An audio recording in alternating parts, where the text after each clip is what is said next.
स्वागत है max drama story.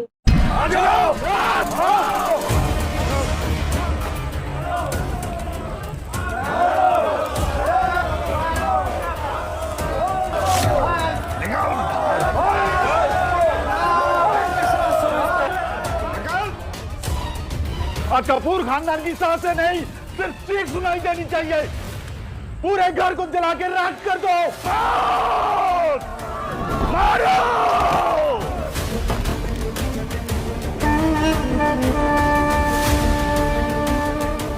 जब तक गद्दारों की हड्डी नहीं जलेगी, तब तक हमें ठंडक नहीं मिलेगी।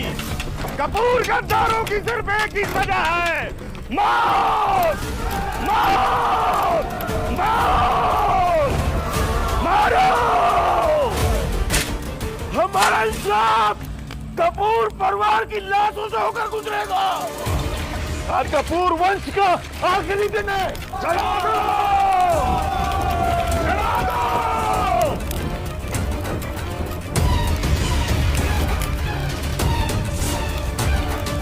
भाग जा वेद, बेटा भाग जा। कल से हमारा बदला लेने के लिए आज तुझे जिंदा रहना होगा। मैं आप लोगों के बिना नहीं जाऊंगा। चलो मम्मी पापा, हाथ दो अपना। भाग बेटा, आजा बेटा।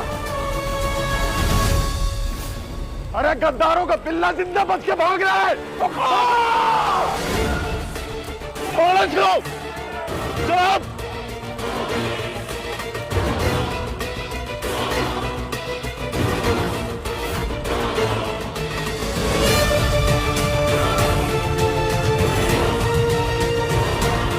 उसके नन्हे कदम तेजी से बढ़ने लगे, जिसका पीछा कोई नहीं कर पाया। लेकिन अचानक वो एक पेड़ जैसे आदमी से टकरा गया। वेद की सांसें रुक गई। उस आदमी का चेहरा ढका हुआ था, पर आंखें चमक रही थी।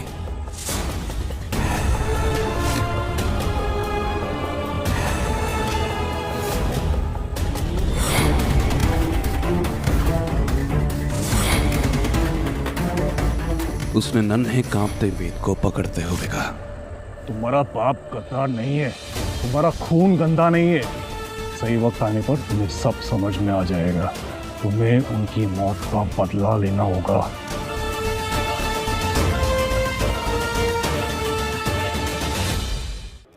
सोलह साल बाद उस रात की आग वेद के सीने में आज भी धड़क रही थी। जब तक गद्दारों की हड्डी नहीं जलेगी, तब तक हमें ठंडक नहीं मिलेगी। मम्मी पापा चलो प्लीज, यहाँ से बाहर चलो, वरना हम सब जल के मर जाएंगे। फर्क सिर्फ इतना था, पहले वो कातिलों से बचने के लिए भागा था, आज वो उन कातिलों को पकड़ने के लिए भाग रहा था। मैं वापस आ गया हूँ अपने माँ बाप का बदला लेने। वेद ने ठान लिया कि चाहे जो हो, वो मुंबई में खुद की जगह बना कर ही रहेगा।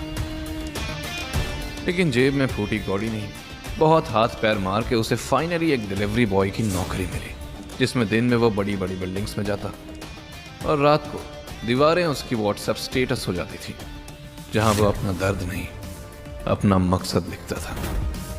उसके हाथ में ये गेंद बस गेंद नहीं, पुराने सवालों का दहकता गोला था। अगर आज उसके मम्मी पापा जिंदा होते तो वो किसी ऑफिस में बड़ी सी कुर्सी पर बैठा होता, ना कि एक कंगालों के किंग। इधर आ।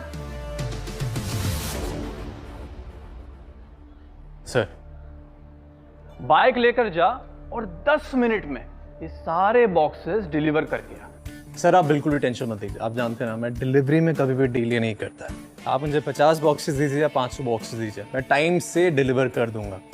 बस एक छोटी सी रिक्वेस्ट ये थी कि आज का जो मेरा पैसा है वो टाइमली दे दीजिएगा प्लीज़। वो क्या है ना, मुझे आज पैसों की बहुत ज़्यादा ज़रूरत है। मेरे किसी स्पेशल का बर्थडे और मैं ओ मजनू, क्या मुझे पूरी कथा सुनाएगा? 9 मिनट तेरे पास, सिर्फ 9 मिनट। चल जल्दी कर। वेद ने यह सुनते ही वो सारे पैकेजेस उठाए और चीते की तरह भागते हुए सबकी डिलीवरी करने निकल पड़ा। अरे इस उल्टी बुद्धि को बाइक ले जाने में क्या प्रॉब्लम है, जबकि बाइक खाली पड़ी है।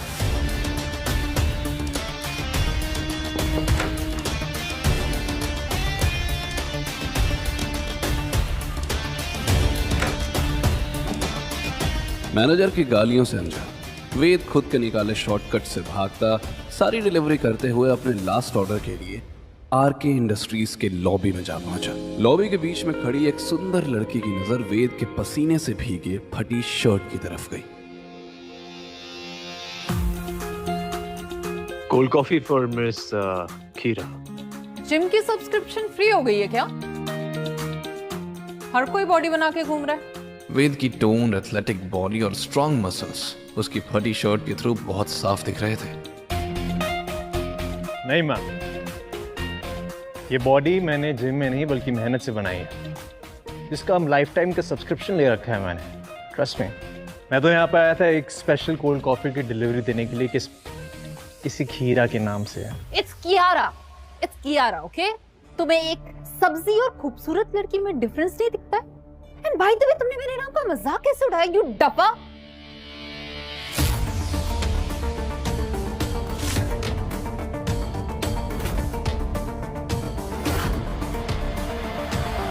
आपकी स्पेशल डिलीवरी मैम। गुस्से में तिल मिलाई कियारा ने वो कॉफी सीधा वेद के मुंह पर फेंक दी।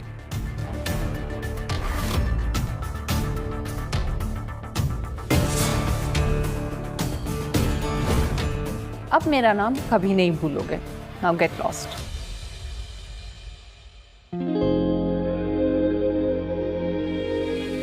कॉफी वाकई में काफी बढ़िया थी। Thank you ma'am. How dare you! दूसरी तरफ एक भीगी हुई शर्ट के साथ वेद रेस्टोरेंट पहुंचा और उसने जल्दी से कपड़े बदले। हॉल में फिर वो अपनी सैलरी लेने गया ही था कि उसके मैनेजर ने उसे पेन और नोटबुक पकड़ाई। सुन, ये पकड़। आज स्टाफ कम है। वो ब्लैक सूट वाला कस्टमर देख रहा है, वो बहुत खास है। अगर तूने उसको खुश कर दिया तो तुझे 1 महीने की सैलरी भी एडवांस में दे दूंगा और तेरी जॉब भी परमानेंट कर दूंगा। वाह सर, 2 लड्डू एक साथ। आप बस देखते जाइए वेद का कमाल।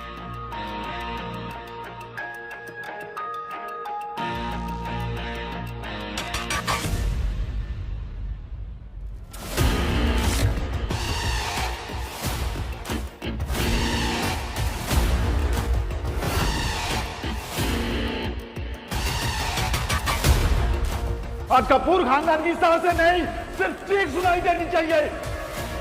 ये आदमी मुझे देखा हुआ क्यों लग रहा है? उस हट्टे कट्टे आदमी के चेहरे पर एक रहस्यमयी हंसी थी जो वेद को उस भयानक रात की यादों में धकेल रही थी। वेद की धड़कन तेज हो गई थी और माथे पर पसीना आ गया था।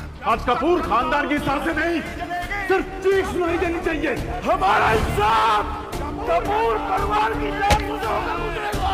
जब तक गद्दारों की हड्डी नहीं जलेगी, तब तक हमें ठंडक नहीं मिलेगी। कपूर गद्दारों की सिर्फ एक ही वजह है,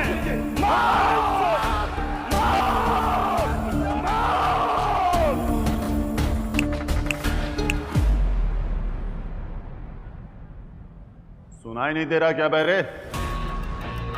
ऑर्डर लेता है या मैनेजर को बुलाऊं? जी जी जी। वो उनका ऑर्डर लेकर अपना काम तो करने लगा था, लेकिन उसका दिमाग सवालों से घिरा था। क्या कनेक्शन है इस आदमी का उस हादसे वाली रात से? कुछ देर बाद जब वो आदमी उठकर चला गया तो वेद की सांस में सांस आई। वेद उनका टेबल साफ करने गया तो देखा कि उस आदमी का फोन वहीं छूट गया। वेद ने फोन उठाया तो फोन के स्क्रीन लॉक पर उसे फिर से उस शख्स की तस्वीर दिख गई। इसके गले में लॉकेट, इसका मतलब मेरा शक सही निकला। इस फोन में इस आदमी की डिटेल जरूर होंगी। इसको अनलॉक करने की कोशिश करता हूँ। मेरा फोन चोरी करते हुए शर्म नहीं आई तुझे? मैनेजर!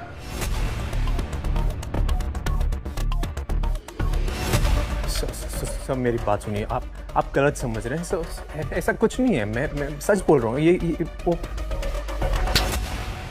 जिस थाली में खाता है उसी थाली में छेद करता है। गद्दार साले, निकल जा यहाँ से इससे पहले कि मैं तुझे नंगा कर दूं।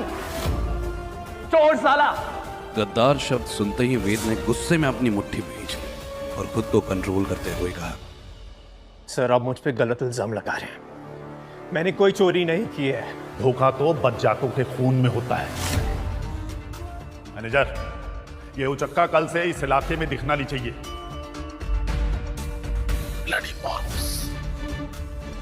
वेद पर मानो एक बार फिर किसी ने झूठ का काला धब्बा लगाया था। एक बार फिर उसका दिल टीस के साथ उठा। You are fired!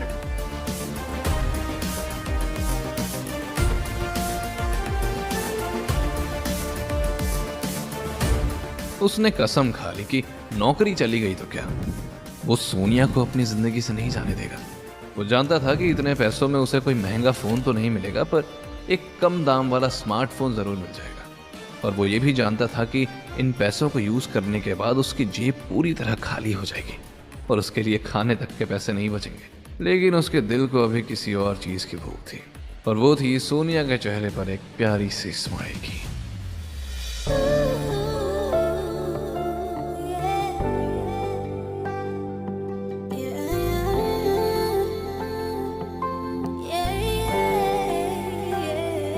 एक तरफ वो सोनिया के साथ फ्यूचर का सपना देखे जा रहा था, दूसरी तरफ किस्मत उसके लिए एक और धोखा रच रही थी। वेद घंटी बजाना ही वाला था कि उसने देखा दरवाजा थोड़ा खुला है।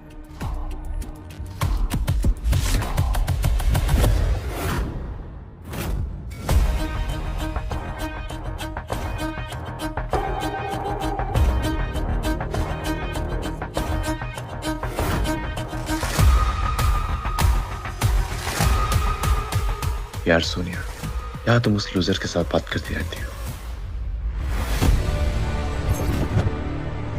सिर्फ बात करना नहीं कहते, अपनी बातों से चलाना कहते हैं। और बॉयफ्रेंड तो मेरे तुम ही हो ना। कहाँ वो कंगाल और कहाँ तुम किंग।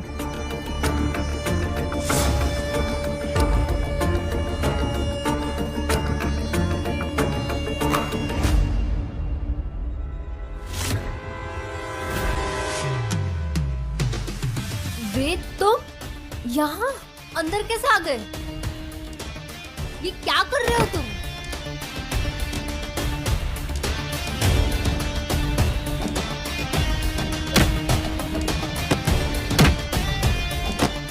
ए, छोड़ उसको। तुम्हारी इतनी हिम्मत!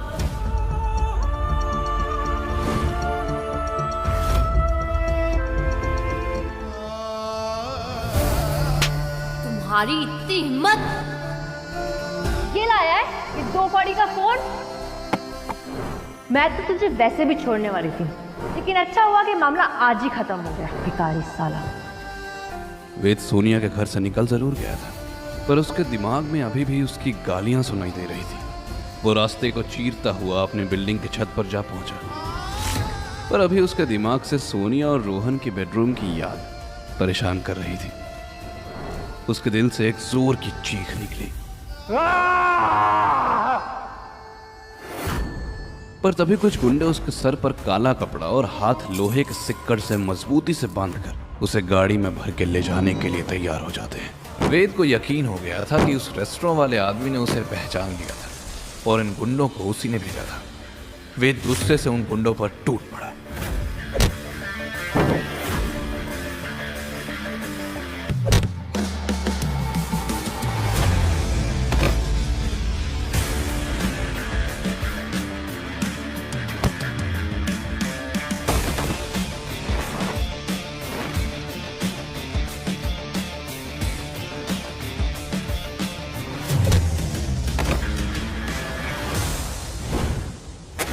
अचानक ही किसी ने उसकी पीठ पर बेहोशी का इंजेक्शन घुसा दिया।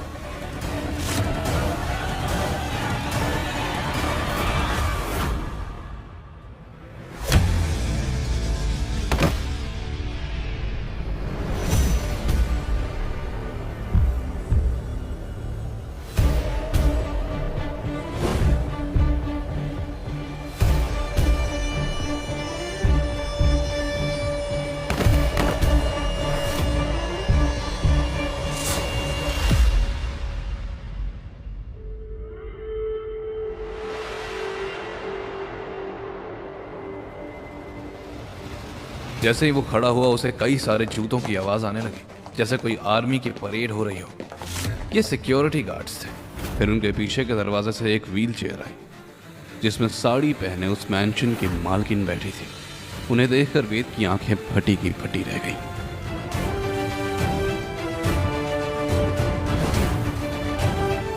वेलकम मिस्टर वेदांत विक्रम कपूर। अपना पूरा नाम सुनकर तो वेद के होश ही उड़ गए। इस शहर में उसका पूरा नाम कोई नहीं जानता था, तो इनको उसका नाम कैसे पता? आशा करते हैं हमारे आदमियों ने आपको ज्यादा परेशान तो नहीं किया। हम सावित्री देवी रायजादा। एक बात बताए, तुम्हारी चॉइस बड़ी खराब है। सोनिया, जिस रेस्टोरेंट से तुम्हें निकाला गया है वो रेस्टोरेंट हमने खरीद लिया। वेद को ये तो समझ आ गया था कि सावित्री रायजादा कोई साधारण औरत नहीं है। क्या मैं आपसे पूछ सकता हूँ कि आप मुझ पर इतनी मेहरबान क्यों हो रही? मिस्टर वेदांत विक्रम कपूर, तुम आम आदमी नहीं हो, आरके इंडस्ट्री के वारिस हो, करोड़ों की जायदाद के मालिक हो, कोई मामूली डिलीवरी बॉय नहीं हो। वारिस?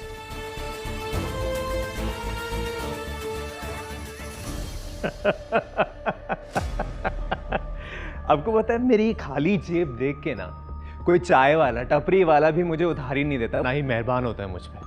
और आप बोल रही हैं कि मैं ये करोड़ों अरबों के आरके इंडस्ट्रीज का वारिस हूँ। वारिस बनना बहुत आसान है, पर वारिस बन के जीना बहुत ही मुश्किल। जिस लड़के की जेब में 1 रुपया भी नहीं, उसे एक झटके में ये बूढ़ी औरत करोड़ों का मालिक बता रही थी। अभी तक सावित्री की किसी भी बात पर वेद को यकीन नहीं हुआ था। और इसके लिए हमारी 3 शर्तें हैं। शर्तें? कौन सी शर्तें? पहली, तुम्हें हमारी पोती से शादी करनी पड़ेगी। और दूसरी शर्त, आरके इंडस्ट्रीज पे बहुत बड़ा खतरा मंडराता रहा है, तुम्हें ये पूरे एम्पायर को बचाना है। और तीसरी और आखिरी शर्त, तुम इतनी बड़ी इंडस्ट्री के मालिक हो, ये राज राजी रहेगा जब तक सही समय ना आए।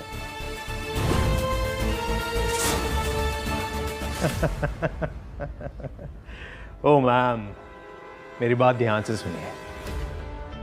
मैं ना ये डिलीवरी बॉय ठीक हूँ, कोई जरूरत नहीं है मुझे वारिस बनने की, और ना ही मुझे वो शादी करनी है। So thank you.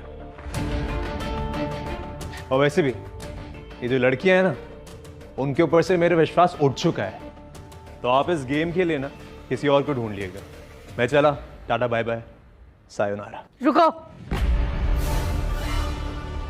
हमें पता था कि तुम्हें हमारी बात पे यकीन नहीं होगा।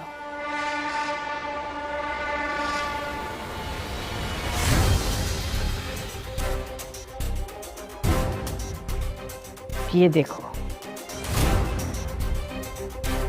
आखिर क्या था इस तस्वीर का सच? क्या वेद के माँ बाप किसी सीक्रेट मिशन के मोहरे थे, या वो सच में गद्दार थे? क्या बड़ा प्लान कर रहे थे वेद के पिता? क्या वेद सावित्री रायजादा की शर्त मानेगा? कैसे साबित करेगा वेद कि उसके माँ बाप गद्दार नहीं थे? और कौन है वो मिस्टीरियस मैन जिसने वेद की जान बचाई? ये तस्वीर आपके पास कहां से आई, और ये आधी क्यों है? सवाल वो नहीं है, सवाल ये है कि इसे देखकर तुम्हारा इरादा बदला कि नहीं? नहीं बदला ना? बड़े जिद्दी हो तुम, पर हम भी कम नहीं हैं। हम तुम्हें यकीन दिला के रहेंगे। तुम्हें आज यहीं रुकना पड़ेगा। कल सुबह हम तुम्हें एक जगह पे ले जाएंगे जहाँ जाके तुम्हारा इरादा ही नहीं, यकीन भी बदल जाएगा। सुनो, इन्हें गेस्ट रूम दिखा दो। कल सुबह शार्प 8 बजे हम यहाँ से निकलेंगे। सिक्योरिटी गार्ड्स उसे उसके कमरे में छोड़ के वहां से चले गए, और फिर वेद बिस्तर पर गिरते ही सो गया।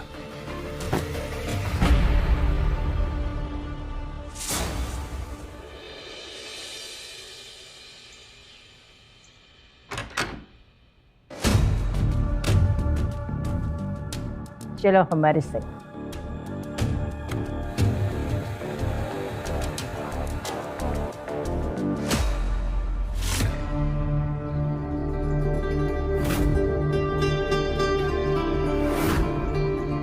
मम्मी पापा चलो प्लीज, यहाँ से बाहर चलो वरना हम सब जल के मर जाएंगे।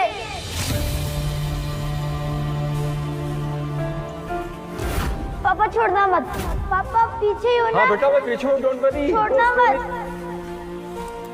पापा, आप हो ना पीछे। हाँ बेटा मैं पीछे हूँ, डोंट वरी। वेद खोया खोया सा उजाड़ घर के अंदर चलता गया। उस भयानक रात के सारे जख्म फिर से ताजा हो गए।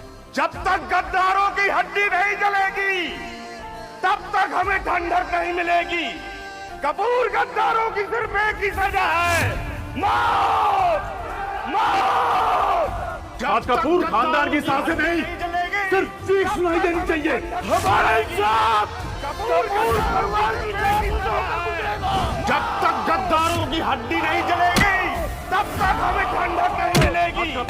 कपूर गद्दारों की सिर्फ एक ही सजा है, मौत। मौत। मौत। उस जले घर में माँ बाप की चीखें गूंज रही थी और दीवारों पर गद्दार लिखा हुआ था। उसके कांपते कदम उसी कमरे में पहुंचे जहां उसने अपना सब कुछ खो दिया था। तभी उसे किसी ने पीछे से धक्का दिया। गद्दार का बेटा गद्दार ही होता है। जैसा अंत तेरे माँ बाप का हुआ है ना, वही अंत तेरा होगा। तेरी हिम्मत कैसे उनके बारे में बात करने की? तुम्हें जिंदा नहीं छोड़ूंगा।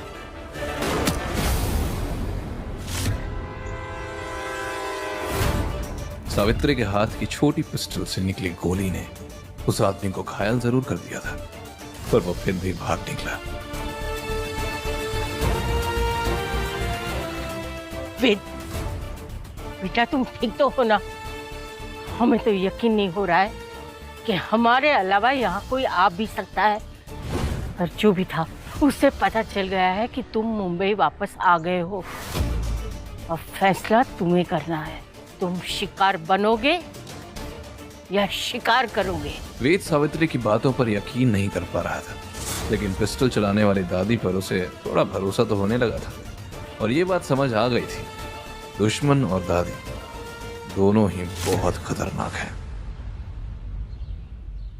मुझे आपकी सारी शर्तें मंजूर हैं। तुम हकदार हो उस कुर्सी का जो तुम्हारे माँ बाप छोड़ के गए थे। और सबसे पहले उस गद्दार को पकड़ो जो आरके इंडस्ट्रीज को बर्बाद कर रहा है, और तब जाके तुम वो कुर्सी के असली हकदार बनोगे। मंजूर है? मंजूर है।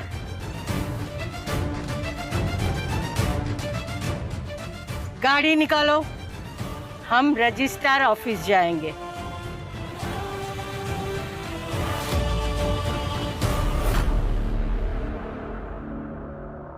दादी इतनी इमरजेंसी में क्यों बुलाया? मैं कब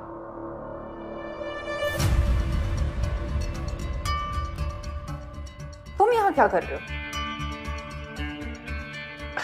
मिस कीरा, सॉरी मिस कियारा, राइट? ये डिलीवरी बॉय आपके साथ क्या कर रहा है? तो तुम दोनों पहले ही मिल चुके हो, अच्छी बात है। दादी मैं समझी नहीं, ये क्या हो रहा है? ये यहाँ पे क्या कर रहा है और हम यहाँ पे क्या कर रहे हैं? इस लड़के से तुम्हारी शादी हो रही है।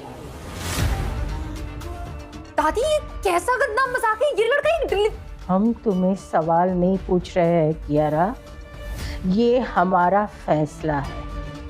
और तुम तो जानती हो कि 10 दिन के भीतर अगर तुम्हारी शादी नहीं हुई तो आरके इंडस्ट्री में तुम्हारा जो रुतबा है एमडी का, वो तुमसे छीन जाएगा। अगर तुम ये नहीं चाहती तो जो हम कहते हैं वही होगा। चलो। दादी प्लीज, दादी प्लीज। ओ हेलो डिलीवरी बॉय, दादी को कोई बहुत बड़ी गलतफहमी हो गई है। तुम उनकी उम्र और भरोसे का फायदा मत उठाओ। अभी जाओ और उन्हें सब सच बताओ। तुम कौन हो, क्या करते हो और यहाँ क्या कर रहे हो, वरना मैं। ये बदतमीज अमीरजादी सावित्री जी की पोती है। इस कड़वे खीरे को तुम्हें सलाद बना के बिना खाऊं, शादी की कस्में तो बहुत दूर की बात है। बहुत जिद्दी और अकड़ू है ये तो। I can't get married to this cheap despo. ये मिस खीरा को कैसे बताऊं कि वो खुद मेरी ही कंपनी में काम करती है। कितना सदमा लगेगा बेचारी को, कहीं खुद ही पागल खाने ना पहुंच जाए। देखो ये दादी की चाल है तुम्हें टॉर्चर करने के लिए। तुम्हें फूटी कौड़ी भी नहीं मिलेगी। अगर अभी तुम यहाँ से चले जाओगे तो मैं तुम्हें 10 लाख दूंगी। 50 लाख। हाँ। 1 करोड़। देखो ऑफर जो है ना काफी अच्छा है, लेकिन इस महंगे शहर में काम नहीं चलेगा यार। इससे बेटर तो ये है कि मैं घर जमाई बन के रह लूं। एटलीस्ट रोटी कपड़ा मकान तो मिल जाएगा मुझे, और साथ साथ ये खूबसूरत बीवी भी। तो मैं क्या कहता हूँ कि दादी का टॉर्चर ना मैं इजीली सह सकता हूँ। अब चलें, दादी इंतजार कर रही है हमारे। ओके।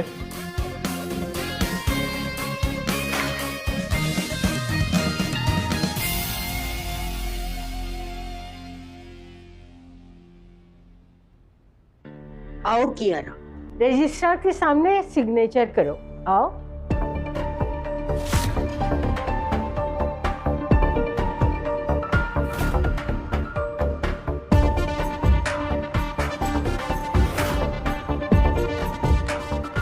दादी आपने ये बिल्कुल अच्छा नहीं किया।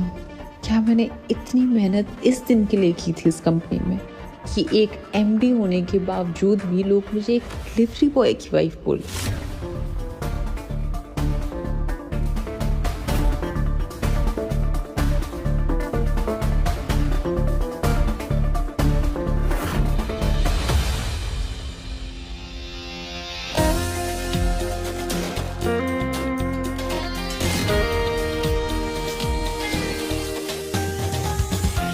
आज से तुम दोनों पति पत्नी हो। उसके मन में तूफान उठ रहा था। उसे समझ नहीं आ रहा था इस लड़के ने उन पर क्या जादू कर दिया था।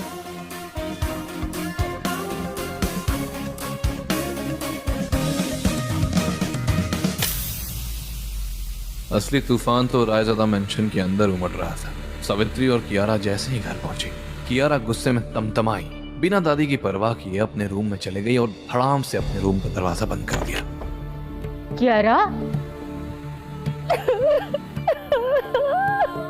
तुम समझ जाओगी कि हमने जो कुछ भी किया है ना, सिर्फ और सिर्फ तुम्हारे भले के लिए किया है।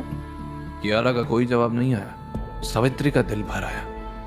आज पहली बार उसने अपनी पोती को हर्ट किया था, लेकिन वो चाहकर भी उसे सच नहीं बता सकती थी।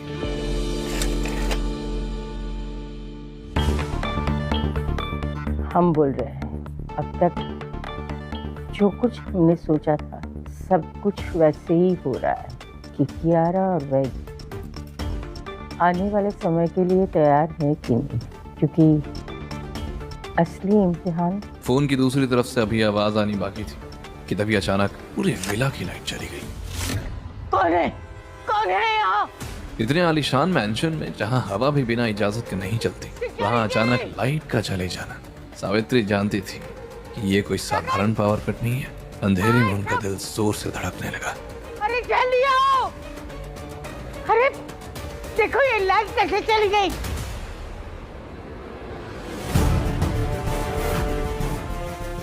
सिक्योरिटी गार्ड्स अपनी पिस्टल हाथ में लिए मैंशन का चप्पा चप्पा छान मारने लगे, पर उन्हें वहां कोई भी सुराग नहीं मिला। पर तभी लाइट वापस आ गई और सावित्री जी को समझ आने लगा कि ये कोई हमला नहीं, एक चोरी थी। वो अपने कमरे की तरफ अंदर गई।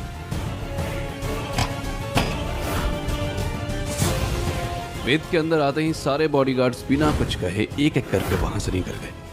हैरान परेशान वेद सीधा सावित्री जी के कमरे की तरफ बढ़ गया।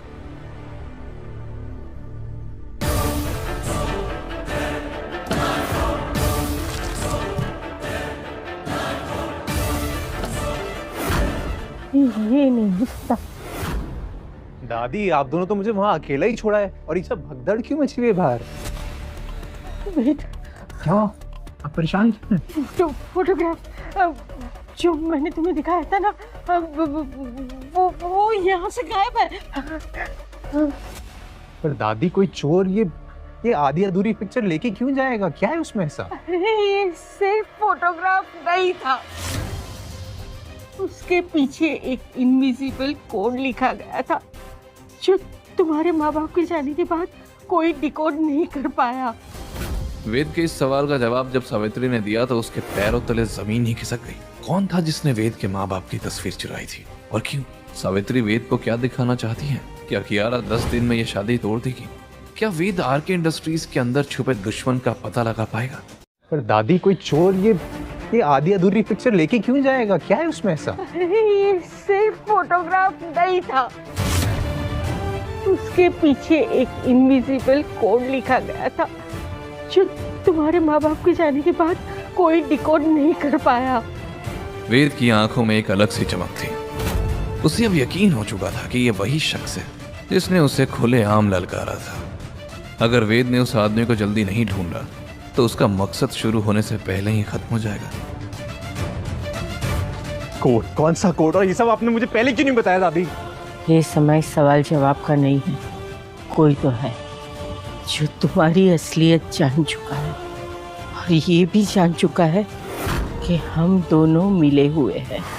अब समय आ गया है, तुम्हें कंपनी में अपने पैर जमाने होंगे, अपनी पोजीशन बनानी होगी जल्द से जल्द। अब सवाल ये नहीं है कि वो आदमी कौन है, सवाल ये है कि उसका अगला वार कब और कहाँ होगा। कियारा, वेद, कियारा, कियारा, दरवाजा खोलो बेटा। वेद, कियारा, कियारा,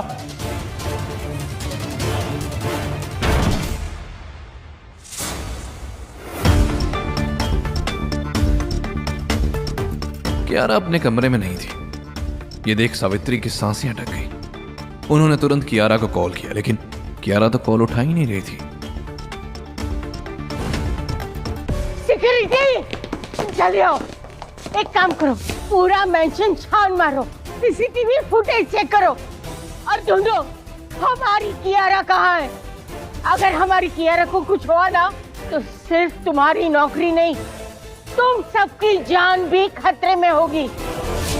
कियारा मैम तो रॉयल क्लब गई हैं, वो ड्राइवर रमेश लेके गया उनको। ये सुनकर सावित्री को गुस्सा भी आया और एक पल को चैन की सांस भी मिली। आज से इस मेंशन में सारे सिक्योरिटीज चेंज हो जाएंगे। तुम में से कोई भी नहीं रहेगा, सब नए आएंगे। शर्म नहीं आती? हमारे मेंशन में हमारी नाक के नीचे से कोई हमारे कमरे में घुस गया और तुम लोगों को कानों कान खबर भी नहीं हुई। नहीं चाहिए तुम लोग, दफा हो जाओ यहाँ से। Sorry ma'am. सिक्योरिटी हेड और उसकी टीम बिना कुछ कहे वहां से चले गए। वे तो अभी भी उस गायब हुई फोटो और कोड की सोच में डूबा था।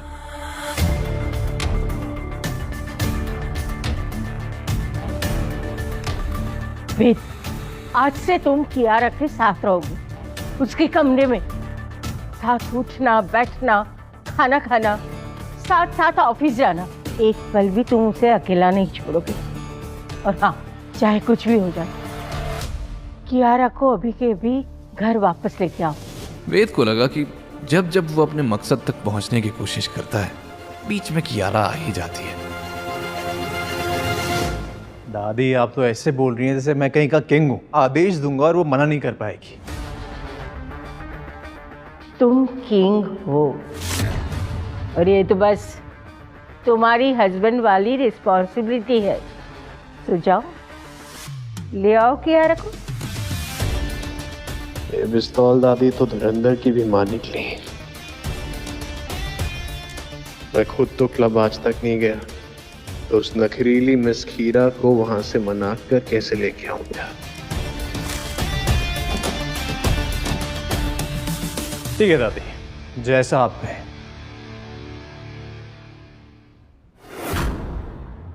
यहाँ मुंबई के सबसे महंगे पॉश क्लब में, जहाँ लाइट्स की चमक और डीजे का बेस हर किसी को थिरकने पर मजबूर कर रहा था।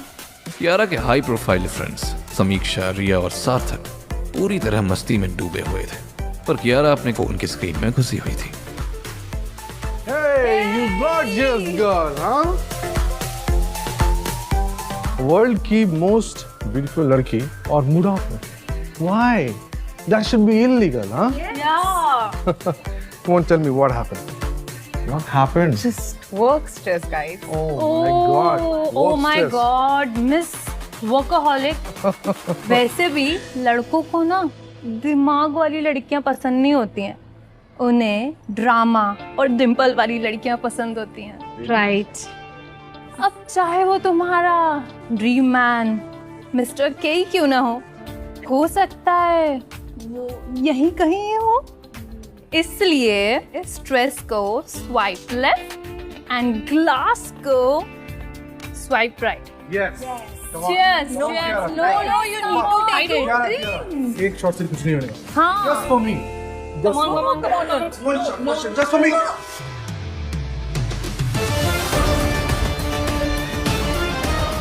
लड़कियों को जबरदस्ती ड्रिंक पिलाना अच्छी बात नहीं है। You bloody idiot! Who the hell are you? कपड़े तो देखो इसके, ऐसा लग रहा है कि घर का पोछा पहन कर आया है। Not our class, loser! How dare you? Guys, ये मेरी दादी का पालतू है। Oh. इसे दादी ने मेरी जासूसी करने के लिए रखा है। एंड मुझे पीना है, मैं पीऊंगी। तुम होते कौन हो मुझे रोकने वाले? अच्छा, तो इसे मुझे हस्बैंड बुलाने में शर्म आ रही है। मिस खीरा, दादी ने बोला है तुम्हें घर सलामत लेके आओ। अपना काम कर लो। ये कहकर वेद वहीं बैठ गया। कियारा का गुस्सा 7वें आसमान पर था। उसने अपने फोन पर सार्थक को मैसेज किया। इस इडियट को कैसे भी यहाँ से भगाओ, मैं इसे देखना भी नहीं चाहती। सार्थक तो बस कियारा को इम्प्रेस करने की फिराक में बैठा था, और ये मैसेज पढ़ के तो उसे जबरदस्त मौका मिल गया।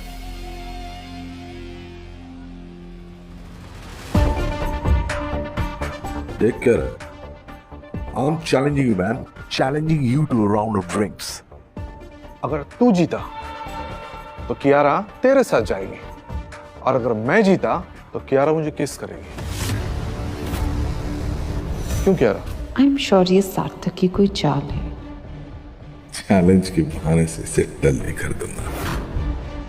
अगर ये जीत भी गया तो भी कियारा को यहां से ले जाने लायक नहीं रहेगा। ये तो लिवर का मैटर है, और तेरे लिवर में इतना खून नहीं होगा जितना मेरी बॉडी में दारू है। वेटर,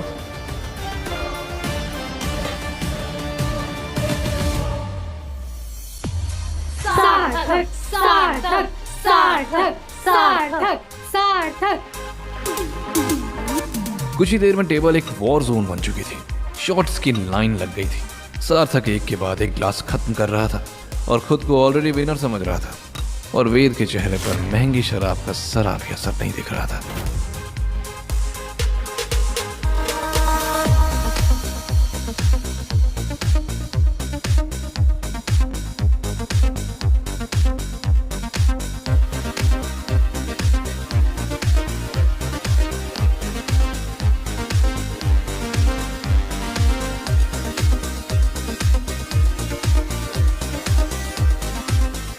यार 10 शॉट्स के बाद तो सार्थक पूरा नशे में हो गया है, और ये है कि टल्ली होने का नाम ही नहीं ले रहा है। इंसान है या टैंक? मुझे तो टैंक ही लग रहा है।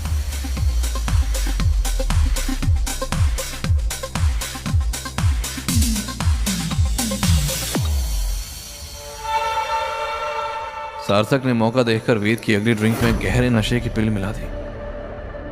Come on, now your turn.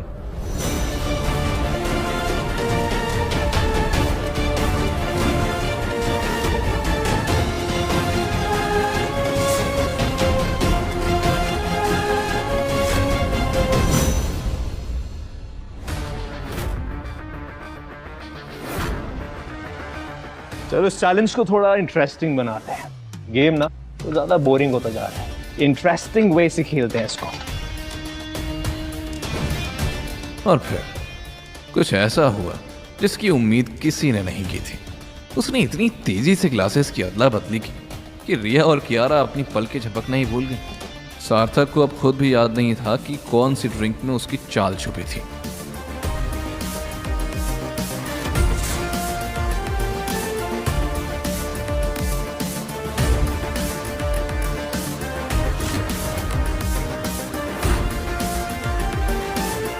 Your turn. ये सब देखकर कियारा इतनी इरिटेट हो गई कि वो टेबल पर रखी ड्रिंक को उठाकर सीधा गटक गई।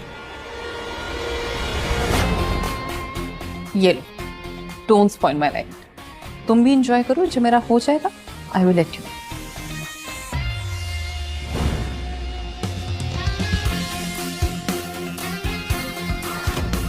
चलो बीवी ने मुंह दिखाई तो दी, नखरे वाली हो लेकिन अमीर है मेरी खीरा।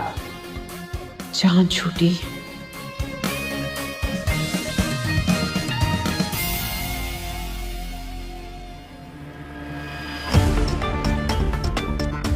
सोनिया और उसका बॉयफ्रेंड यहाँ, क्या भगवान, क्या आज के एपिसोड में इतना ड्रामा काफी नहीं था? जब इनको भी झेलना पड़ेगा।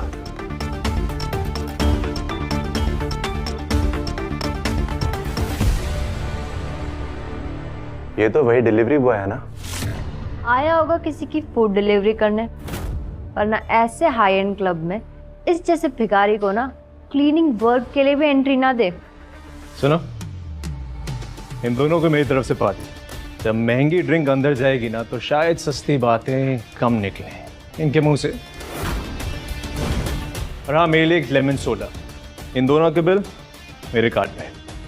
उसका एटीट्यूड देखकर सोनिया और उसके बॉयफ्रेंड रोहन का मुंह खुला का खुला रह गया।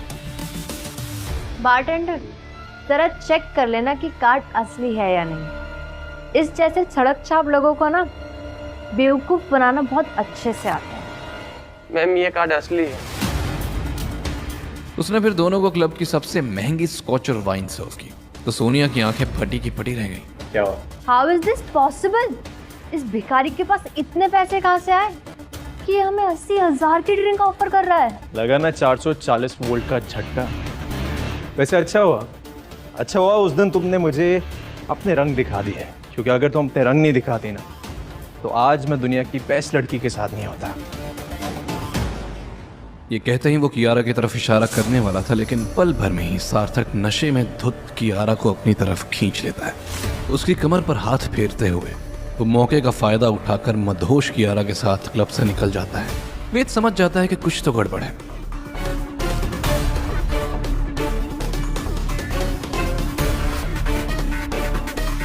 कार्ड। सार्थक तुरंत उस सुनसान सड़क पर मदहोश कियारा को अपनी गाड़ी में बिठाता है। इससे पहले कि कियारा कुछ समझ पाती, सार्थक खुद पास वाली सीट पर आ बैठता है। भूखे भेड़िए की तरह वो कियारा को हवस भरी नजरों से घूरने लगता है। पर तभी कुछ ऐसा होता है।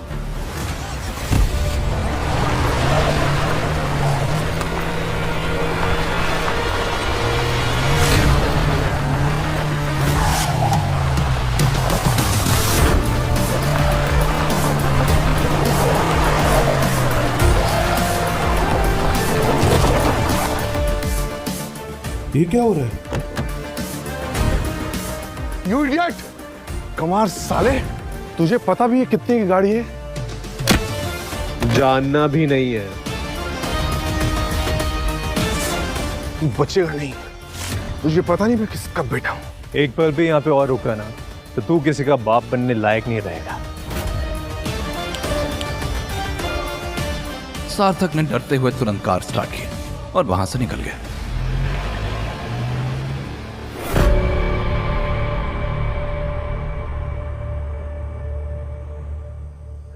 God, I hate you. क्या क्या ड्रीम्स थे मेरे, मेरा पार्टनर होना जो मुझे समझे और जिसके साथ मुझे सेफ फील हो, मेरे बिजनेस में मेरी हेल्प करे, मेरे लेवल का मिस्टर के जैसा। लेकिन मुझे क्या मिला? Delivery boy. संभालो अपने आप को। I am not happy. मैं पता है ओनली 5 years की थी जब मेरे मॉम डैड की डेथ हो गई थी, ठीक है। और मैं 20 years से मैंने अपना बिजनेस संभाला, अपने बिजनेस को ऊंचाई तक ले गई। पता है क्यों? कि दादी को एक दिन मुझ पर प्राउड फील होगा। मैंने उन पे आंखें बंद करके भरोसा किया, बट और दादी ने क्या किया? एक सड़क छाप से मेरी शादी कराती। Okay, please control yourself. I am hurt. क्या रहा? वही चुपचाप उसकी बातें सुन रहा था। उसे एहसास हुआ कि जो कुछ हुआ उसमें कियारा की कोई गलती नहीं थी। उसका मकसद था अपने पेरेंट्स के कातिलों को ढूंढना, गद्दार होने का कलंक मिटाना। लेकिन कियारा, वो तो इस बेबुनियादी रिश्ते में जबरदस्ती फंस गई है। लेकिन सावित्री ने अपनी ही पोती के साथ ऐसा क्यों किया? क्या संभालो। Don't touch me, delivery boy. Okay, listen. अभी वो इसी सोच में थी कि तभी सड़क की दूसरी तरफ से एक काला हेलमेट पहने हुए शख्स तेजी से बाइक उनकी ओर बढ़ा रहा था, जैसे उन पर हमला करना चाह रहा हो। क्या वेद उस बाइक वाले को रोक पाएगा? क्या वो कियारा को बचा लेगा? और क्या उसे अपनी मम्मी पापा की मौत का सच पता चलेगा? सावित्री के पास कौन से जवाब है जो वेद की जिंदगी हमेशा के लिए बदल सकते हैं? क्यों करवाई उन्होंने वेद और कियारा की शादी? ब्लैक हेलमेट वाला बाइकर सीधा वेद और कियारा की तरफ आ रहा था, जैसे मौत ने सुपारी ली और वक्त के कांटे आज रुकने वाले हों। वेद ने कियारा को अपने पीछे खींच लिया, लेकिन तभी कुछ अजीब हुआ। अचानक उसने अपनी जेब से एक लिफाफा निकाला और सीधा वेद की तरफ उछाल दिया, और अगले ही पल किसी साए की तरह वापस अंधेरे में गायब हो गया।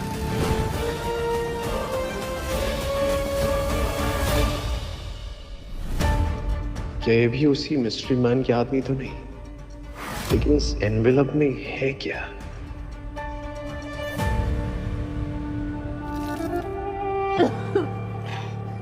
क्या रहा?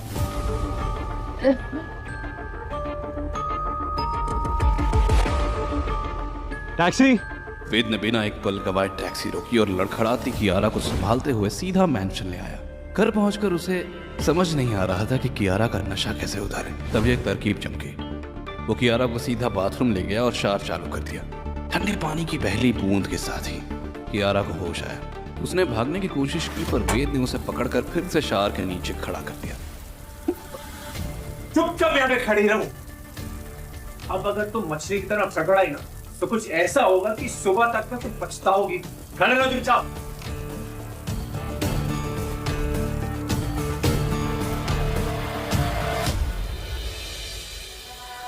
मैं क्यों पछताऊंगी?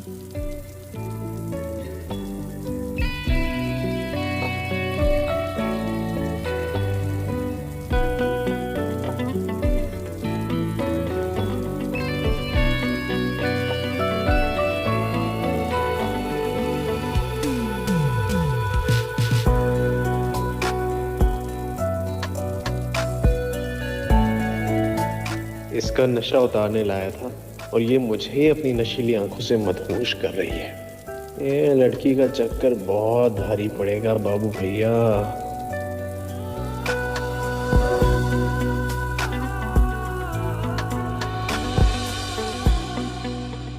अगली सुबह जब कियारा ने बिस्तर पर करवट ली, तो उसने वेद को अपने बगल में सोते हुए पाया। जैसे ही उसकी आंखें खुली, उसे याद आया कि वो तो कल क्लब में थे, और फिर उसने अपने कपड़े देखे और हैरान रह गई। कियारा याद करने की कोशिश करती रही, लेकिन क्लब के बाद का हर पल उसके दिमाग से जैसे मिट गया हो। गुस्से और घबराहट के बीच उसकी नजर वेद पर पड़ी, और बिना कुछ सोचे उसने वेद को जोर का किक मार दिया। क्या कर रही हो? रोज WWE खेलते हो क्या घर में? जो मुझे किक मार रही हो? तो मेरे रूम में कैसे है? Get out right now. एक सेकंड, नहीं जाऊंगा, दादी का ऑर्डर है। दादी ने बोला है कि मैं यही रहूंगा तुम्हारे साथ इस रूम में, रूम पार्टनर बन के। दादी का ऑर्डर है, मैं कुछ नहीं कर सकता, सॉरी। तुमने और दादी ने ना लाइफ फेल बना दी है। Hell with you। Rekha, Seema. Hello madam, अब कैसा लग रहा है आपको? कॉफ़ी मंगाऊं आपके लिए? रात को तो आप बहुत नशे में थी। मैंने और रेखा ने बड़ी मुश्किल से आपके कपड़े चेंज किए थे। ओह गॉड, इसका मतलब मेड्स ने मेरे कपड़े चेंज किए। मैं बिना वजह जाने क्या क्या सोच बैठी, और वेद ने तो मुझे छुआ तक नहीं। मैं ठीक हूँ, थैंक यू।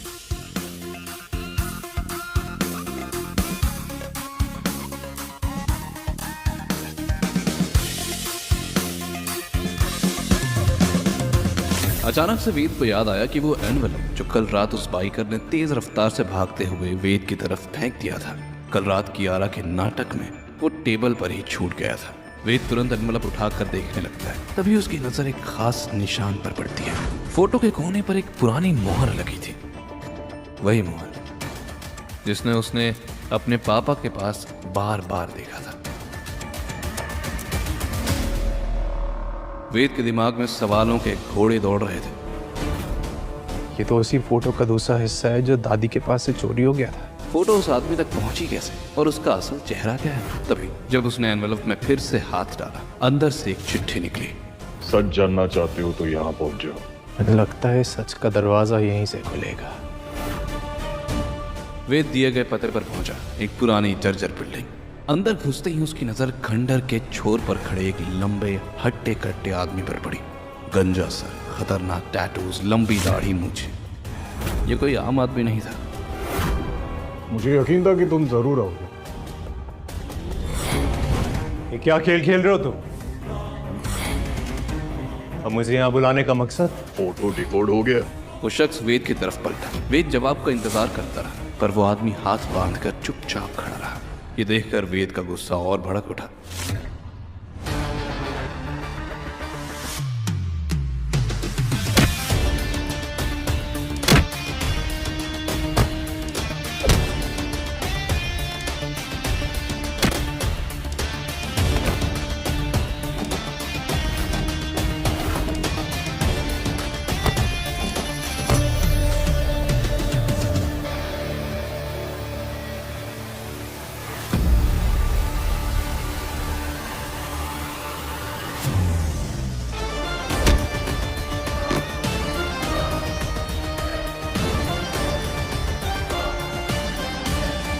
किंग, तुम मुझे किंग क्यों बुला रहे हो?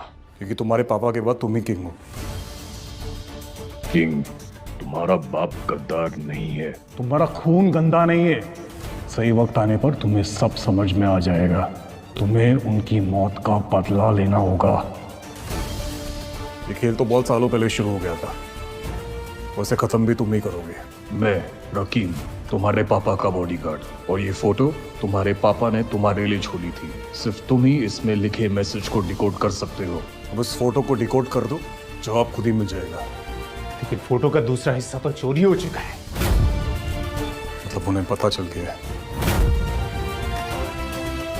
कोड को डिकोड करने के लिए फोटो का दूसरा हिस्सा बहुत जरूरी है किंग। समय किसी के लिए नहीं रुका है किंग। हम फिर मिलेंगे।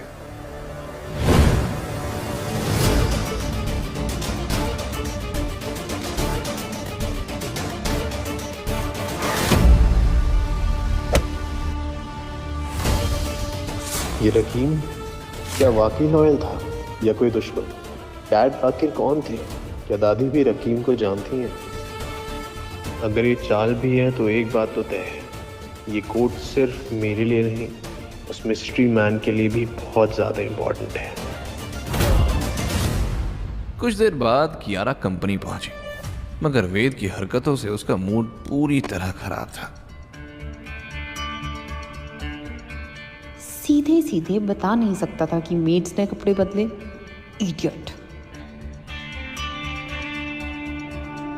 कियारा ने लैपटॉप खोला तो देखा मिस्टर के का एक ईमेल आया हुआ था और उसके अंदर जो लिखा था वो देखकर कियारा की आंखें फटी की फटी रह गई। आज 1 महीना होने वाला है लेकिन तुम कंपनी के फ्रॉड्स को ढूंढ नहीं पाए। This is my last warning, find the traitor soon वरना सब कुछ खत्म। Last warning. मैं और मेरी टीम पिछले 1 महीने से सब कुछ ट्राई कर चुके हैं। I don't know what to do. तभी उसके चाचा जी यशवंत राय साहब केबिन में दाखिल हुए। उनके हाथ में एक फाइल थी। कियारा, तुमने अभी तक ये डील साइन क्यों नहीं की? यू नो, मिस्टर सब्बरवाल की ये डील हमारी कंपनी के लिए गेम चेंजर हो सकती है। गुड मॉर्निंग चाचा जी, प्लीज बैठिए ना।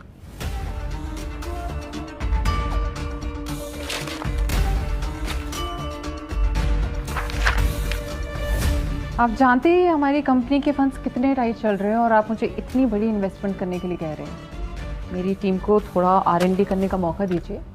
यारा, हमारे पास सिर्फ 24 घंटे हैं इस डील को साइन करने के लिए, नहीं तो कोई और ले जाएगा। अगर तुमने ऐसा किया ना तो तुम कंपनी को डुबो कर ही छोड़ोगे।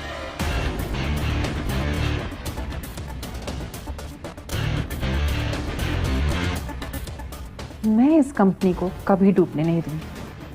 आफ्टर ऑल मेरे डैड, मॉम और दादी की मेहनत है। और बात रही इस डील की, तो जब तक मिस्टर सब्बरवाल की कंपनी के बारे में मैं रिसर्च नहीं करती, मैं साइन नहीं कर सकती। I am sorry.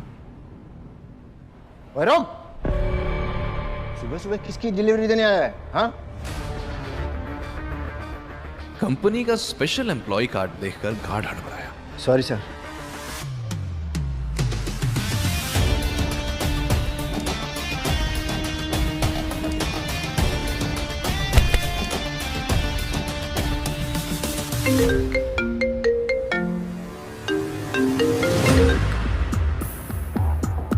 अपनी बीवी और दुनिया के सामने अपनी असली पहचान कबूल कर ले कि तू ही गद्दार का बेटा है, वरना हम क्या कर सकते हैं ये तुझे कुछ सेकंड्स में पता चल जाएगा।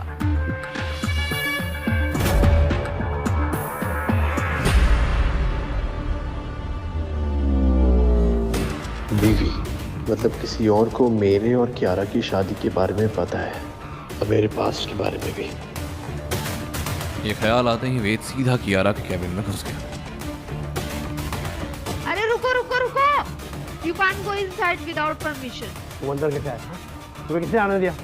Get out now, get out. चाचा जी, ये मेरा नया असिस्टेंट है, इसे दादी ने अपॉइंट किया है। ये मेरी माँ को और कोई नहीं मिला क्या? इससे पहले कि वेद इस बात का मुंह तोड़ जवाब देता, अचानक कियारा का फोन बजा।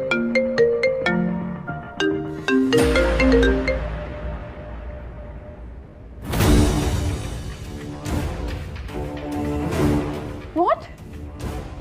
दादी का एक्सीडेंट? इस वक्त दादी का एक्सीडेंट, ये सब स्कॉलर का काम तो नहीं।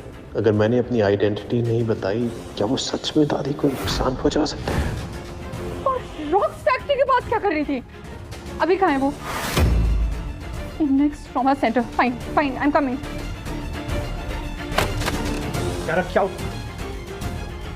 क्या सावित्री का एक्सीडेंट कोई साजिश है? क्यों रकीम ने वेद को किंग कहकर बुलाया? क्या सच में वेद करने वाला है रकीम पर भरोसा? और क्या वेद कियारा की ट्रेटर को ढूंढने में मदद कर पाएगा? क्या है उस चिट्ठी का राज? कियारा और वेद की ये तकरार क्या नया मोड़ लाने वाली है? कियारा और चाचा जी के साथ वेद भी हॉस्पिटल के लिए निकलने ही वाला था, तभी उसके फोन की घंटी बज उठी और फोन उठते ही फिर से वही मिस्टीरियस आदमी की आवाज। आज पूरी दुनिया को तू खुद बताएगा कि वेदांत विक्रम कपूर एक गद्दार का बेटा है। गद्दार शब्द उसकी आंखों में नासूर की तरह चुभ रहा था। सुन बे गिदड़ की औलाद, तेरे शतरंज का महारानी हूं मैं। तो जो भी है, तो जहां भी है ना, पाताल लोक से भी तुझे घसीट के निकालूंगा मैं। बच के रहना। वेद अब समझ चुका था ये कोई मजाक या मामूली धमकी नहीं थी। कोई उसकी हर एक हरकत पर नजर रखे बैठा था। वो ऐसे भाग रहा था जैसे उसके पैरों के नीचे आग लगी हो। फूड डिलीवरी की नौकरी ने उसे शहर के हर रास्ते, हर गली, हर शॉर्टकट का मास्टर बना दिया था। अबे हटो, अंदर का घुसा जा रहा है। तेरे बाप का हॉस्पिटल है क्या? चल निकल यहाँ से। देख मुझे अंदर जाने दे।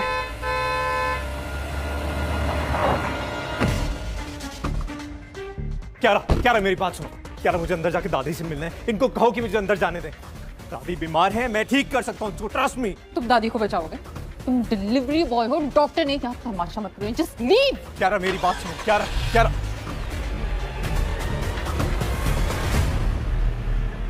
यार मैं तुम्हें कैसे समझाऊं कि मेरा दादी से मिलना कितना जरूरी है। Time is ticking. Confess the truth by 2 PM। हर सेकंड तुम्हारे अपनों की जान पर खतरा बन सकता है। Be ready to watch.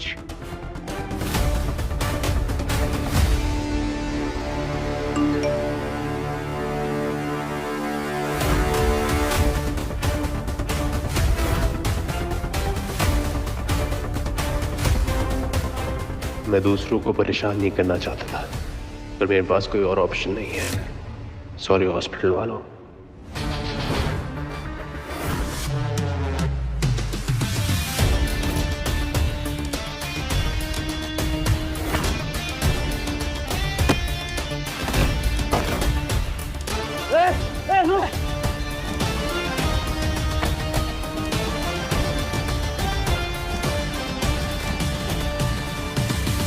दादी की तबीयत क्रिटिकल है और आपको अभी भी डील की पड़ी है। हमारे दुश्मन, हमारे राइवल्स को माँ की कंडीशन का पता चल गया तो वो हमें बर्बाद करने के लिए हर दांव चलेंगे। और अगर माँ को कुछ हो गया तो कुछ नहीं होगा दादी को।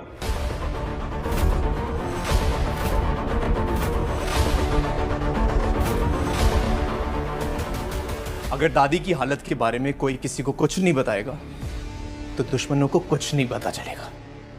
तुम हमारे परिवार के बारे में जानते क्या हो? वेद सही कह रहा है, हमें किसी को कुछ नहीं बताना है।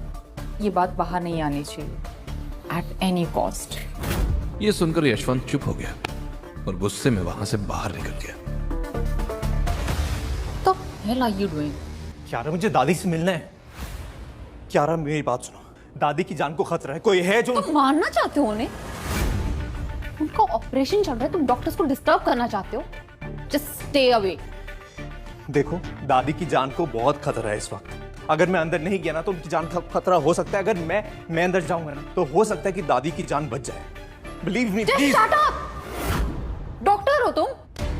जस्ट बिकॉज दादी ने तुम्हारी शादी मुझसे करवाई है ना, इसका मतलब ये नहीं कि तुम मुझे अब बताओगे क्या सही है और क्या गलत।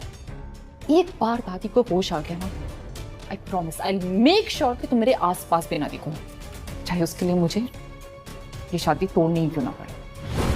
रुक, चल चल चल। क्या मैडम यही जो जबरदस्ती इधर घुस के आ गया। सॉरी मैडम, हमें नहीं पता था ये आपके साथ में। I don't know him. ले जाओ इसे। कियारा ने ऐसे मुंह मोड़ लिया जैसे सच में वो उसे नहीं जानती थी। क्यारा मेरी बात सुनो, मेरा दादी से मिलना बहुत ज्यादा इंपॉर्टेंट है। उनकी जान जा सकती है। क्यारा प्लीज भी, क्यारा प्लीज मेरी बात सुनो। चल फुट ले यहाँ से। वेद को यकीन नहीं हो रहा था कि कियारा उसकी बात सुनने की बजाय उससे रिश्ता तोड़ने की धमकी दे रही थी। तभी उसके फोन की घंटी बजी। वेद समझ गया था कि फोन की नहीं, खतरे की घंटी है। Time is ticking. दादी की हालत तो बिगड़ती जा रही है। तू मेरी बात सुन। छुपन छुपाई ना बचपन में खेला करता था मैं।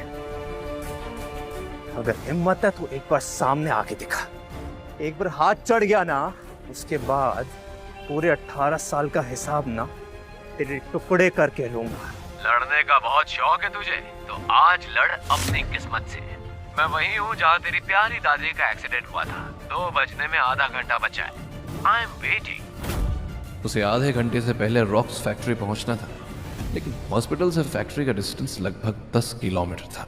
इतने कम वक्त में मुंबई के ट्रैफिक को चीर कर फैक्ट्री तक पहुंचना नामुमकिन था, इसलिए वे दौड़ते हुए शॉर्टकट लेकर निकल पड़ा। वेद को क्या पता था कि हमेशा फूड डिलीवरी जल्दी पहुंचाने वाले ये शॉर्टकट्स आज उसको अपनी मंजिल के एक कदम और करीब ले जाएंगे।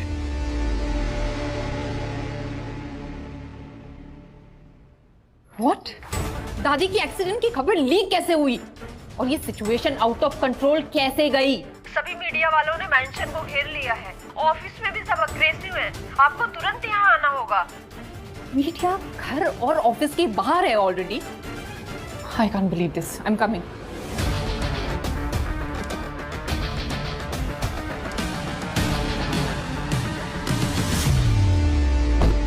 कियारा जल्दी में थी, लेकिन उसकी कार ने साथ छोड़ दिया। तभी अचानक एक टैक्सी आई।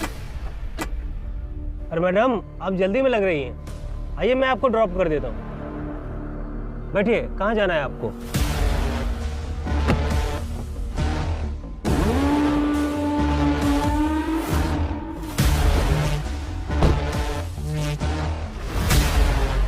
लेकिन जैसे ही गाड़ी चलने लगी, अचानक कियारा के फोन पर एक अननोन नंबर से मैसेज आया।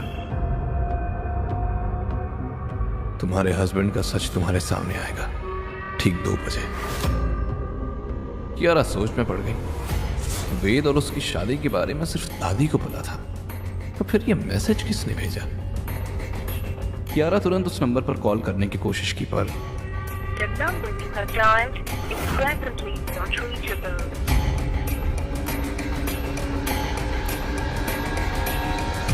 तभी उसने नोटिस किया कि ड्राइवर उसके ऑफिस के रास्ते की ऑपोजिट गाड़ी घुमा रहा था।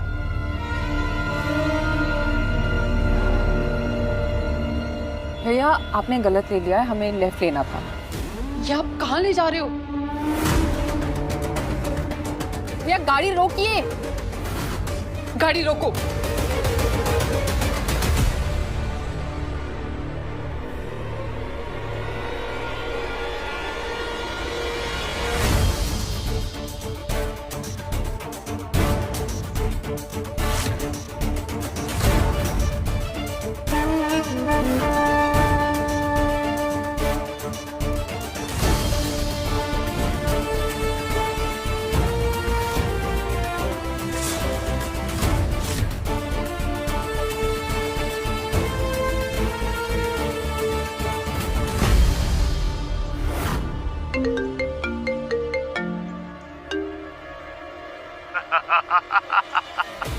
बस कुछ मिनट और फिर पूरी दुनिया को पता चल जाएगा कि गद्दार का बेटा अभी भी जिंदा है। सामने देख, कैमरा लाइव होने वाला है। अगर 2 बजने से पहले तूने अपना सच अपने मुंह से दुनिया को नहीं बताया, तो दोनों जिंदगियां वहीं पहुंच जाएंगी जहां तेरे माँ बाप सड़ रहे हैं।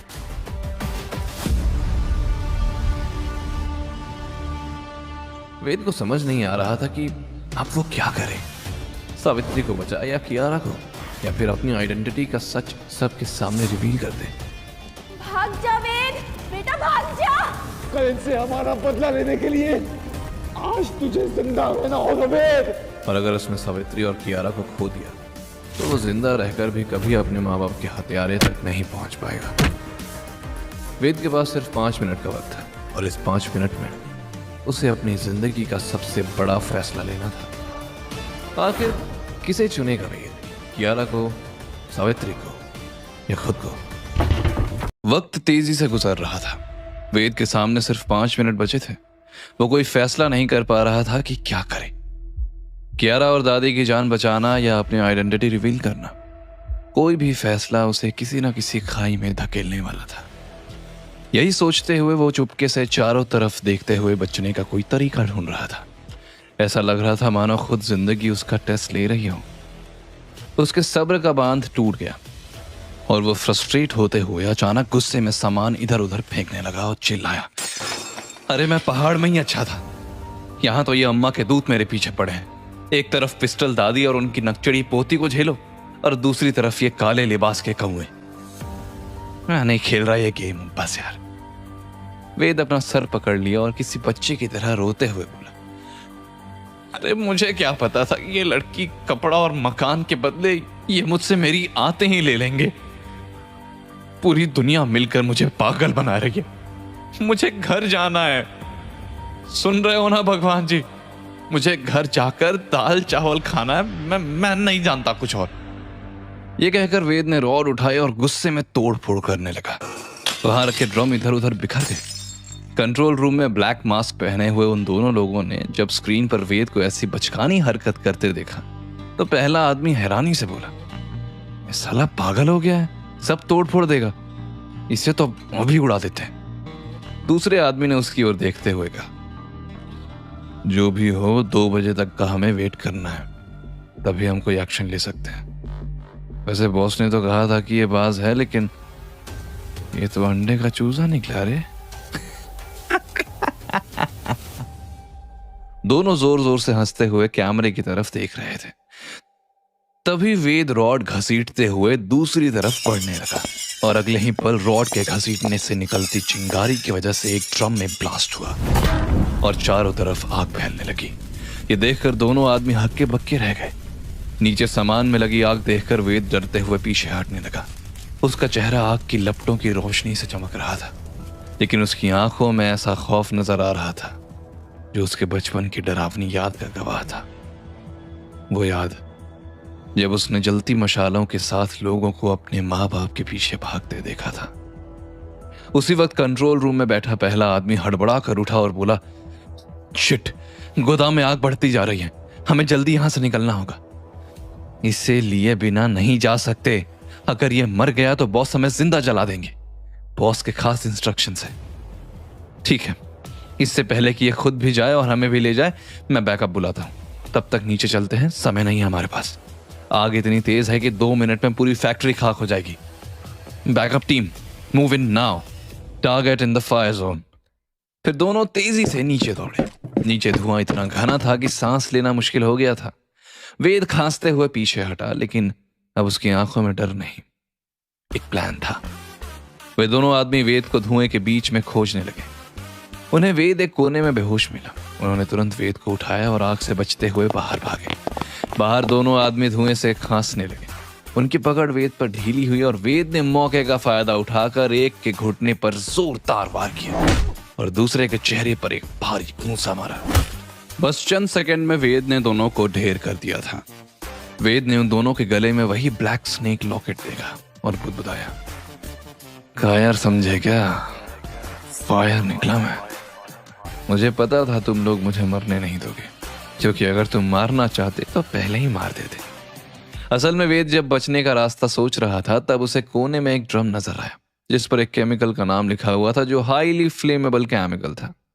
बस तभी वेद को आग लगाने का आइडिया आया, लेकिन वेद को नहीं पता था कि असली बला अभी टली नहीं है। वो वहां से निकलता तभी पीछे से एक कड़क आवाज सुनाई दी, तुम्हारा वक्त खत्म वेद। आवाज सुनकर वेद ने पलट कर देखा तो पीछे 9 लोग एक जैसे कपड़े और मास्क पहने खड़े थे। सबसे आगे उनका लीडर लेदर का कोट पहने खड़ा था।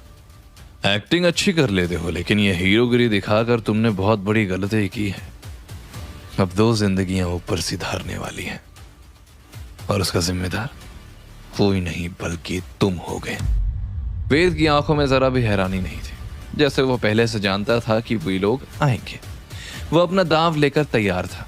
उसने कहा, दादी और कियारा को छोड़ दो, बदले में मैं तुम्हें वो आधी तस्वीर दे दूंगा जिसमें वो कोट छुपा है। ये सुनते ही लीडर चुप हो गया और सोचने लगा, लेकिन वेद को कोई टेंशन नहीं थी। उसे पता था कि उसका यह दांव खाली नहीं जाएगा, और हुआ भी कुछ ऐसा ही। लीडर ने तुरंत फोन लगाया और इंस्ट्रक्शंस दिए, उस लड़की को छोड़ दो और हॉस्पिटल से हमारे आदमियों को वापस बुला लो। यह कहकर उसने वेद की तरफ देखा, तुम लोग इतने अच्छे तो हो नहीं जो मैं यकीन करूं। लीडर ने अपने फोन पर कैमरे का लाइव फुटेज दिखाया जिसमें दादी सेफ थी और कियारा गाड़ी से बाहर उतरकर कंपनी के अंदर जा रही थी। तब वेद ने अपने वॉलेट से एक मुड़ी हुई फोटो का टुकड़ा निकाला। ठीक है, मान लेते हैं तुमने उन्हें जाने दिया। ये रही तस्वीर। लीडर जैसे ही आगे बढ़ा, वेद ने भी तस्वीर देने के लिए हाथ बढ़ा दिया, लेकिन जैसे ही लीडर ने तस्वीर पकड़ी, वेद ने अचानक उस पर हमला कर दिया। उसने लीडर का हाथ मरोड़ा और उसे जमीन पर पटक दिया, लेकिन बाकी 9 आदमी वेद पर टूट पड़े और तस्वीर उसके हाथ से छूट गई। पर वक्त किसका मोहताज था। वेद ने 1-2 आदमियों को आसानी से ढेर कर दिया। पिछले कई सालों में उसने क्या किया ये कोई नहीं जानता, लेकिन इतना तय था कि उसने फाइटिंग बखूबी सीखी थी। उसने spin kick, elbow shot, floor slam जैसे मूव से सबको गिरा दिया। लेकिन तब तक लीडर तस्वीर लेकर गायब हो चुका था। वेद ने तुरंत कियारा को कॉल किया। कियारा ने फोन उठाया। कियारा, तुम ठीक हो? कियारा उस वक्त बोर्ड मीटिंग रूम के अंदर थी। वो गहरी सांस लेकर बोली, हाँ मैं ठीक हूं, लेकिन हमें जल्दी बात करनी होगी। इससे वेद ने राहत की सांस ली। कियारा तो सेफ थी, लेकिन दादी पर खतरा अभी टला नहीं था। वो तेजी से हॉस्पिटल की ओर भागा। हॉस्पिटल पहुंचकर वो मन ही मन बोला, मुझे कैसे भी दादी के पास पहुंचकर उन्हें बचाने की कोशिश करनी होगी। मैं उन्हें कुछ भी होने नहीं दूंगा, लेकिन उन तक पहुंचूं कैसे? ये बॉडीगार्ड अंदर जाने नहीं देंगे। लगता है कुछ तूफानी करना पड़ेगा। वेद ने हॉस्पिटल के पिछले रास्ते से अंदर घुसने का फैसला किया। वो किसी निंजा फाइटर की तरह उछलते हुए तेजी से खिड़की और पाइप के सहारे आईसीयू की खिड़की तक पहुंचा। जब वो अंदर आया तो देखा कि वहां कोई था ही नहीं। उसने तुरंत दादी की पल्स चेक की और दादी के वाइटल्स स्टेबलाइज्ड थे। ये देखकर उसने राहत की सांस ली। चलो, दादी यमराज के साथ पार्टी करने नहीं गई। ये कहकर वो पलटने ही वाला था कि तभी उसकी नजर दादी के हाथ पर पड़ी। उसने हाथ खोलकर देखा तो उसमें एक वाइट कलर का छोटा सा फ्लावर था। फ्लावर देखते ही उसकी आंखें चौड़ी हो गई। ये फूल यहाँ, ये तो मुंबई में मिलना नामुमकिन है। उसने आसपास देखा और फिर कुछ सोचते हुए बाथरूम में जाकर देखा तो वहां एक डॉक्टर बेहोश पड़ा था। उसने इस डॉक्टर की भी नर्व्स चेक की और डिसअपॉइंटमेंट के साथ बड़बड़ाया, इसका मतलब वो सच में यहाँ आए और मुझे बताया तक नहीं। पिघलना नहीं है वेद, इसका भी हिसाब बराबर करूंगा। वेद ने गुस्से में डॉक्टर को उठाया और बाहर लाकर एक चेयर पर पटक दिया। फिर दादी की तरफ देखकर कंफ्यूजन में बड़बड़ाया, लेकिन वो आए क्यों? दादी को बचाने? कुछ तो है जो दादी मुझे बता नहीं रही। ये सोचकर वेद चुपके से पिछले रास्ते से बाहर निकल गया। उसे पता था कि हॉस्पिटल वाले रेपुटेशन बचाने के लिए कोई खबर लीक नहीं होने देंगे, और खासकर ये कि किसी बाहर वाले ने सावित्री देवी को आईसीयू में घुसकर बचाया। आखिर किसने बचाया था उन्हें? वेद किसकी बात कर रहा था? हॉस्पिटल से निकलने के बाद वेद एक सुनसान गली से गुजर रहा था। तभी उसकी नजर जमीन पर पड़े एक आदमी पर गई। कमाल है, मुंबई में लोग फुटपाथ पर तो सोते थे, अब सड़क पर भी सोने लगे क्या? फिर वो कंधे उछालकर आगे बढ़ने लगा, लेकिन तभी उसकी नजर उस अधेड़ उम्र के आदमी के हाथ पर पड़ी जो अकड़ कर हल्का नीला पड़ गया था। वेद तुरंत उसके पास आकर घुटनों के बल झुक गया। लगता है आज डॉक्टर खेलने का दिन है। वेद उस आदमी की नब्ज चेक करने लगा और जल्दी से उस आदमी के पैरों के तलवे पर एक्यूप्रेशर पॉइंट दबाने लगा। फिर उसने उस आदमी के सीने पर पंप किया और उसकी हथेली पर 2 जगह उंगलियों से प्रेस करने लगा। चल भाई उठ जा। एक बार प्रेशर से हथेली दबाते ही उस आदमी की सांस लौटने लगी और वो हल्का सा खांसते हुए होश में आया और कमजोर आवाज में बोला, मैं मर तो नहीं गया? अरे मरते तो स्वर्ग या नर्क में होते, फिलहाल तो अब मुंबई के खड्डों वाली सड़क पर ही हो। आदमी ने हैरान होकर वेद की तरफ देखा जो उसकी पल्स चेक कर रहा था। आपका शुगर लेवल डाउन हो गया था, आपको हाइपोग्लाइसीमिया है, आगे से ध्यान रखना। बिना डायग्नोसिस के तुम्हें कैसे पता चल गया कि मुझे हाइपोग्लाइसीमिया है? आपकी नब्ज धीमी थी, होठ नीले, पसीना बहुत था लेकिन बुखार नहीं था, और आपकी उंगलियां नीली पड़ने लगी थी, और आपकी कलाई पर वो इंजेक्शन मार्क, शायद इंसुलिन लेते हो, लेकिन कल रात को खाना मिस किया होगा, तभी शुगर की कमी से बेहोश हो गए। आदमी ने चौंक कर अपना हाथ देखा। हाँ मैं डायबिटिक हूं और आज दिन भर मैंने कुछ खाया भी नहीं। तो अगली बार इंसुलिन लेने से पहले खाना खा लेना। खाली पेट इंसुलिन दवा नहीं, जहर बन जाती है। ठीक है, अब मैं चलता हूं। ये कहकर वेद फटाक से उठकर तेजी से भाग निकला और वो आदमी हक्का बक्का रह गया। अरे नाम तो बताते जाओ। लेकिन तब तक वेद उसकी आंखों से ओझल हो चुका था। इधर राजदादा मेंशन में हड़कंप मचा हुआ था।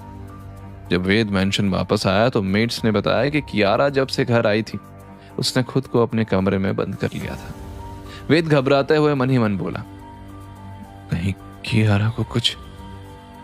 वो तेजी से सीढ़ियां चढ़कर कियारा के कमरे के दरवाजे तक पहुंचा। उसने दरवाजे पर हल्के से दस्तक दी लेकिन बार बार दस्तक देने के बाद भी दरवाजा नहीं खुला तो वेद हवेली के पीछे गया। ये पोती और दादी दोनों कसरत बहुत करवाती हैं। पहले हॉस्पिटल में चढ़ना पड़ा और अब यहाँ। वो तेजी से पाइप से चढ़कर खिड़की से सीधा अंदर कूदा। What the hell? तुम यहाँ कैसे आ गए? बंदर हो क्या? उसे सही सलामत देखकर वेद ने राहत की सांस ली। अगर मैं बंदर तो तुम मेरी बंदरिया।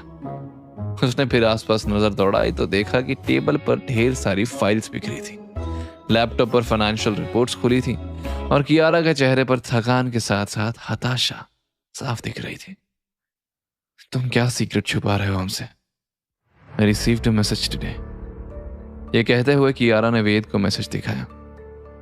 ये मैसेज, ये तो वही भेज सकता है जो हमारा रिश्ता तोड़ना चाहता है। सीधी बात है, ये शादी टूटेगी और तुम्हारे हाथ से एमडी की पोजीशन जाएगी और किसी और को तो उसका फायदा होगा ही। लेकिन किसी को हमारी शादी के बारे में नहीं पता तो फिर किसने मैसेज किया होगा? अब मैं अंतर्यामी तो हूं नहीं जो मुझे सब पता हो। वैसे तुम इतनी टेंशन में क्यों हो? ये फाइल्स या रिपोर्ट्स क्या चल रहा है? तुम्हें क्या मतलब? ये मेरी कंपनी का मामला है। वैसे भी ये नंबर्स तुम्हें समझ नहीं आएंगे और तुम्हें देखकर मेरा दिमाग खराब होता रहेगा तो काम कैसे करूंगी? दरवाजा उधर है, तुम जाओ यहां से। ये मेरा भी कमरा है, तुम्हें जाना है तो जाओ, लेकिन मैं तो यहीं सोने वाला हूं। कियारा ने गुस्से में उसे देखा और वापस काम में लगी। बस कुछ दिन और फिर इसे यहां से धक्के मारकर बाहर करूंगी। खुद को इस कमरे का राजा समझता है। वेद बेड पर लेट गया और कियारा को काम करते देखने लगा। वो बार बार लैपटॉप पर कुछ टाइप कर रही थी, फिर सिर पकड़ लेती थी। बस थोड़ा रेस्ट चाहिए, 1 घंटे में फिर उठकर काम कर लूंगी। ये सोचकर थोड़ी देर बाद कियारा वहीं लेट गई और आंखें बंद कर ली। वेद ने मौका देखा और धीरे से लैपटॉप की ओर बढ़ा। चलो देखिए तो सही कियारा क्या ढूंढ रही थी। उसने लैपटॉप वहां से हटाया और अलग बैठकर उसकी स्क्रीन पर नजर डाली। फाइनेंशियल रिपोर्ट्स में कुछ ट्रांजैक्शंस थे जो कंपनी से जुड़े थे। उसने धीरे से खुद से कहा, लेकिन ये अमाउंट इतना बड़ा, अगर मैं इन ट्रांजैक्शंस का सोर्स ट्रेस कर सकूं तो शायद कुछ क्लू मिले। तभी उसका फोन वाइब्रेट हुआ। उसने स्क्रीन देखी, एक अननोन नंबर से मैसेज था। आज 2 लोगों की जान बचाकर नींद तो बहुत अच्छी आएगी तुम्हें, लेकिन कल क्या हो किसको पता। अभी खेल खत्म नहीं हुआ है। मेरी नजर हर वक्त तुम पर है। जल्दी तुम्हें तुम्हारा अगला गिफ्ट मिलेगा। क्या फिर से मिस्टीरियस मैन कोई साजिश करने वाला है? कैसे बचेगा वेद उसके प्लान से? क्या वो कियारा की प्रॉब्लम सॉल्व कर पाएगा? पार्ट 2 के लिए सब्सक्राइब करें। Thanks for watching.